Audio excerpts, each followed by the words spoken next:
Hey guys, it's Boxdown the Bloke here, and we're here today with the Battlefield 4 multiplayer video. This video is going to be a hints video, and this is going to be on how to survive for longer in Domination game mode.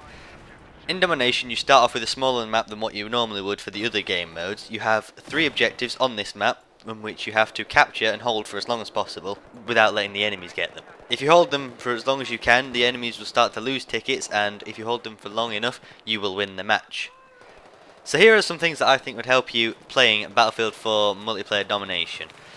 Now, first thing is, watch your health, because in Battlefield it's kind of easy to find that you're running around and you're actually on quite low health because of the way like the whole regen thing works and how it doesn't really display visually, apart from the little counter at the bottom right, what your health is. So you could be running around on, like, say, 30 health and not know it. So you could be running around and then you get shot and you're like, what, how did I die? And it turns out you're on really, really low health. Now, a really annoying example here is where I jump out of this window and fall humiliatingly to my death because I do not realise I am on 12 health. And then I kind of just sit, kind of stunned at what just happened. That was embarrassing. So, to avoid that, you should just keep an eye on your health, because that's a really good idea anyway, which is the health. You need to know what your health's at. But it's kind of easy to forget what your health's on, and because of the way it observes it, it's very, very easy just to not look at it. Which leads me to the next point of cover and the new leaning system. This is a really great addition to the game, and I think it's really changed gameplay and it's going to make it a lot more interesting, and does make it more interesting in this game mode especially. Because of the way it's all very, very fast paced and there's a lot of open space, you kind of want to stay in cover, because as I say, if you go into open space, you're just going to get mown down from people in cover because of like the way the game is fast, and it just keeps going into that sort of frame, and staying in cover can really help you. So if you stay in cover and just lean around the corners and just see where any enemies are like that, you give yourself a smaller target for the enemies to shoot at, which is very important in a fast game mode like this, because enemies will be running around hopefully in the open, so they're easy for you to kill. And it makes it a whole lot easier for you just to be like, oh, dead, and you're just away. But the enemies will just be like, oh no, he's behind the cover, and trying to shoot you, and you're a lot smaller target, which is harder to hit. And also, something I found is, if you are in cover and you're near teammates, they are more likely to revive you if you're in cover, because you're in cover and they can just be like, oh, easy revive, won't get shot at here, revive them.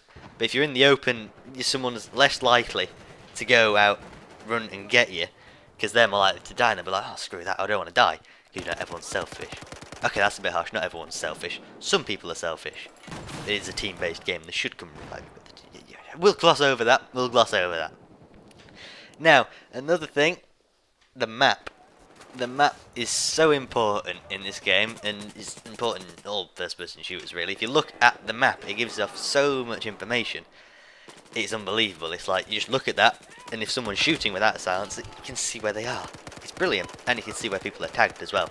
So if you're running around, you can just, like, say, this links to the cover thing again, you can see what you're going to be running into, and if you're going to run into anything that's dangerous. You can look at the map, just glance down, and then you'll be like, oh, there's a big firefight going on around there, I shall go around here and I can use this cover, which you can also see on the map, like see where corners are and stuff. And that also leads me on to the other point, which I have also got a good example of here. Don't run into stuff head on. I know it's very hard to not, because I do it all the time. I'm just like, ah, but it's like, you're gonna die if you run into stuff without knowing what's around the corner. So, my advice is, try to avoid running into stuff. Like, look at your map, see if there's a big firefight going on around there, and then look at your map a bit closer and like, right, I can go around here where there's no red dots, and then I can go up here, get an vantage point, take some of them out, and then the enemies will be distracted, and then your team can help take them out as well, and then you've got past their defensive point. So it's most likely to get you killed running in, but if you want to survive, it's not advisable that you do that. So, leads me on to the last thing, which is to do with if you do get into that sort of situation where you're just like, oh shit, there's an enemy right in front of you. If you have a button on the side of your mouse, which I do, I've linked that to switch to my secondary weapon, which is so helpful, because I know 2 is like just above W, and you just easily switch like that, but I always found that if I tried that, I'd always hit like, I don't know how, I'd always hit like the console commands button, or like get a grenade out or something like that, or reload. I'm like, how do I do this?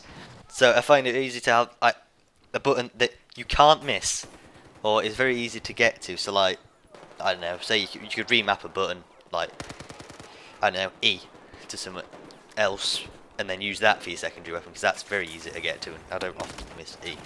But on the side of your mouse, you're just like aiming around the corner, and you're like, oh no, I'm out of ammo. Switch to your secondary. Very, very quick and easy. Now, half of these are general hints about Battlefield in general, because that's just how Battlefield works, but I made this specifically more for the Domination game mode because it's so fast and so different to all the other game modes in the game. There are some more general hints that I do more of that I don't know if other people will, but be careful when you do things, like timing of things. For example, I like to use rockets a lot. Rockets are slow, harder to react, and you're going to die if you use that in like close quarter situations. So kind of, if you're going to use it, I kind of hypocritical because I wouldn't do this because I just want to. Use it in cover, or like where you're very, very safe.